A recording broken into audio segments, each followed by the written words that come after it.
plan on becoming a real estate investor, the accelerated depreciation rules in the big beautiful bill are going to be a game changer. And for reference, I'm a loan officer. I help people get mortgages. I also work with investors to help them build their portfolios. So if you're going to go out and you're going to buy, say, a $350,000 property and you plan on renting it out, and say you can get $3,000 a month in rent, that's $36,000 a year. But you don't want to pay taxes on that $36,000. You want to deduct expenses against that.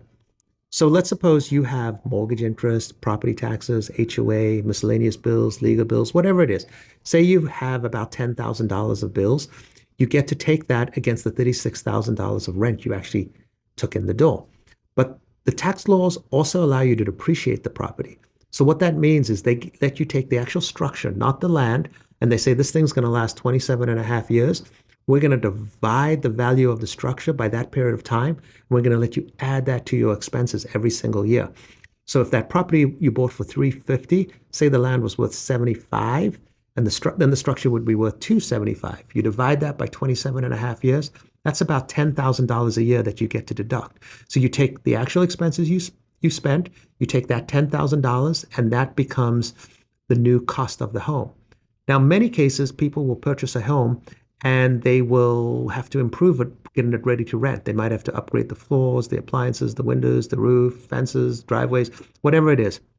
And let's suppose you spend $15,000 to get that house ready to rent and improve it. Under the old system, that $15,000, you weren't able to deduct the full amount. They would say, okay, those items that you purchased, they're going to basically last for 10 years. So what we're going to do is we're going to divide that 15,000 by 10, that's 1,500, and you're going to basically get to deduct the 10,000 of expenses, the 10,000 of standard depreciation, and $1,500 of the money you actually spent that year. Under the big beautiful bill, what changed is they said we're going to do accelerated depreciation.